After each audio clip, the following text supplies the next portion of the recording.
Question number 62 देखें। अ homogeneous system of linear equations, homogeneous system है linear equations का, आपने बताना है जी उसका नॉन ट्रिवियल सॉल्यूशन कब एग्जिस्ट करेगा। अगर ये कुछ कंडीशंस हैं, हम देखते हैं इनमें से कौन से ठीक है।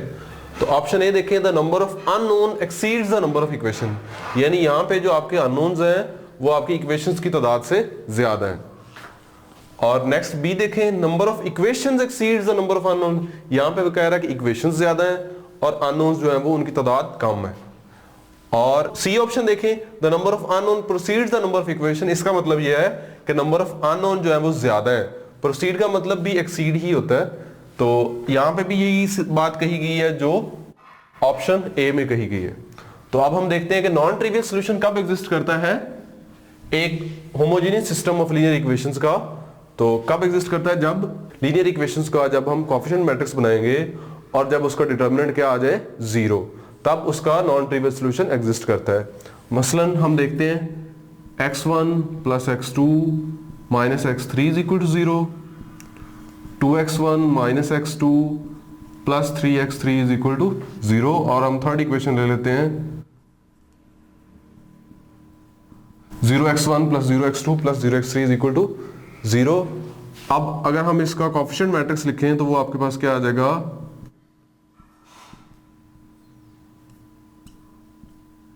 तो इसका डिटर्मिनेंट क्या आ जाएगा आपके पास 0।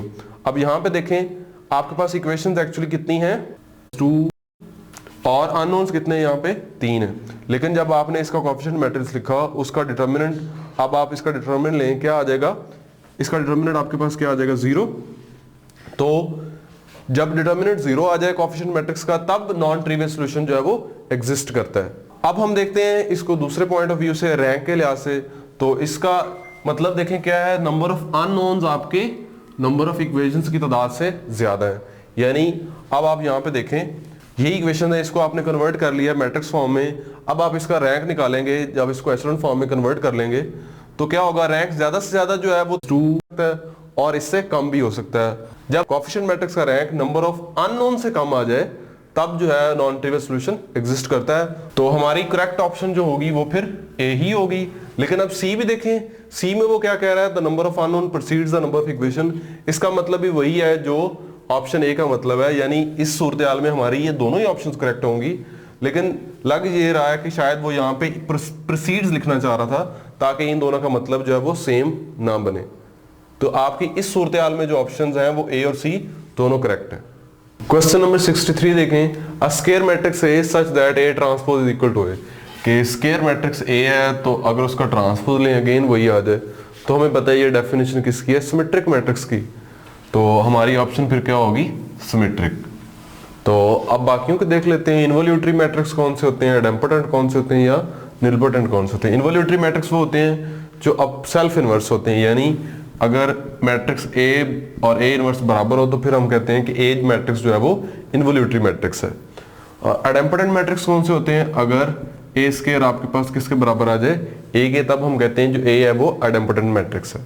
और निलपोटेंट कौन से हैं, अगर ए की पावर के इज इक्वल टू 0 आ जाए, यानी ए को आप मल्टीप्लाई करवाते जाएं तो रिजल्ट आपके पास क्या बन जाए, नल मैट्रिक्स बन जाए।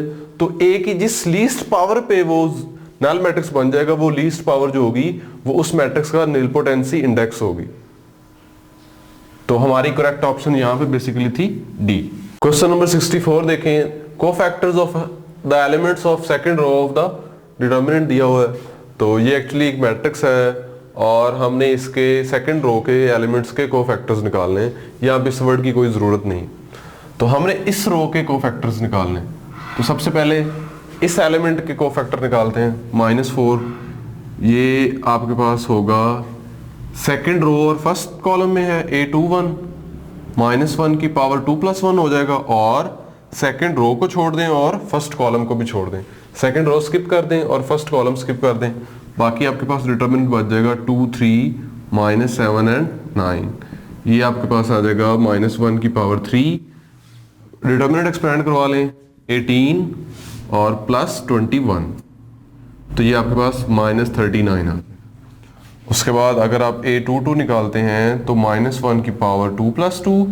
अब सेकंड रो को भी स्किप कर दें और सेकंड कॉलम को भी। Second row and second column, तो ये आपके पास बचेगा 1 3 एंड 2 9, तो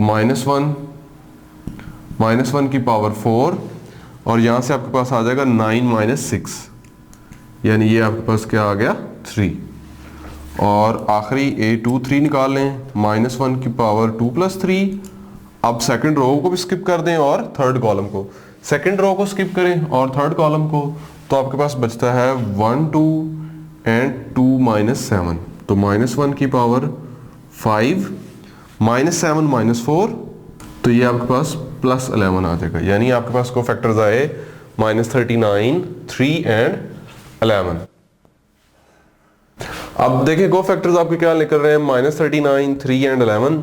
तो ऑप्शंस में देखें ये इधर भी मौजूद है और इधर भी मौजूद है, लेकिन हम तरतीब के लिहाज से देख रहे हैं तो फिर हमारी ये ऑप्शन होगी, हम इसको प्रेफर कर रहे हैं। क्वेश्चन नंबर 65 देखें, a system of m homogeneous linear equations ax = 0 in n variables has a non trivial solution if and only if. तो हमने अभी पिछले क्वेश्चन में देखा था कि होमोजेनियस जो लीनियर इक्वेशंस हैं, वो सिस्टम जो है लीनियर इक्वेशंस का होमोजेनियस सिस्टम, उसका नॉन ट्रिवियल सॉल्यूशन कब निकलता है, अगर आपके पास जो कोएफिशिएंट मैट्रिक्स का रैंक है वो नंबर ऑफ वेरिएबल्स से कम आ जाए। तो इसके मुताबिक देखें कोएफिशिएंट मैट्रिक्स, अगर हमारे पास कोएफिशिएंट मैट्रिक्स ए है तो उसका रैंक ऑफ ए और वेरिएबल्स कितने n, तो उससे कम होना चाहिए, तभी नॉन ट्रिवियल सॉल्यूशन एग्जिस्ट करता है। तो ये आपकी करेक्ट ऑप्शन होगी। अच्छा, देखने में तो ये लग रहा है कि यहाँ पे वो m उसने लिखा हुआ है, इसका मतलब शायद ये लग रहा है कि शायद जो सॉल्यूशन है नॉन ट्रिवियल सॉल्यूशन वो इसकी लीनियर इक्वेशंस की तादाद के ऊपर भी डिपेंड करेगा, लेकिन ऐसा बिल्कुल नहीं है। जो नॉन ट्रिवियल सॉल्यूशन है वो हमेशा कोएफिशिएंट मैट्रिक्स के रैंक के ऊपर डिपेंड करता है। अगर कोएफिशिएंट मैट्रिक्स का जो रैंक है वो वेरिएबल्स की तादाद से कम होगा तो हमेशा नॉन ट्रिवियल सॉल्यूशन एग्जिस्ट करेगा। क्वेश्चन नंबर 66 देखें, इंटरसेक्शन ऑफ 2 इनफिनिट सेट्स, कि आपके पास 2 इनफिनिट सेट्स हैं, उनकी इंटरसेक्शन के बारे में हमने बताना है कि वो क्या होगी। तो ऑप्शन ये है, फर्स्ट ऑप्शन ऑलवेज फाइनाइट, कि हर सूरत में वो फाइनाइट ही होगी, तो ऐसा पॉसिबल नहीं है। उसके लिए हम काउंटर एग्जांपल देख लेते हैं। अगर ए आपके पास n हो और b को आप सेट ऑफ इंटीजर्स ले लें, तो इनका इंटरसेक्शन ले आप a इंटरसेक्शन b, तो आपके पास क्या आ जाएगा, अगेन n ही आ जाएगा। तो ये जो है ये इनफिनिट सेट है, तो यहाँ पे तो हमारे पास जो है वो फाइनाइट नहीं आ रहे। अब ऑलवेज इनफिनिट, वो कह रहा है कि हर सूरत में वो इन्फिनिट ही आना है, तो इसके लिए भी हम काउंटर एग्जांपल देख लेते हैं। अगर a को n ले लें और b को हम ये सेट ले लेते हैं 1 0 -1 -2 अप टू सो ऑन, तो इन दोनों की इंटरसेक्शन लें तो आपके पास क्या आ जाएगा 1, तो ये फाइनाइट होगी। अब तो ये इन्फिनिट भी नहीं आ रही इस केस में, तो हमारी ऑप्शन क्या होगी, मे नॉट बी इन्फिनिट, यानी वो जरूरी नहीं है कि वो इन्फिनिट हो। तो ये सी आपकी करेक्ट ऑप्शन हो।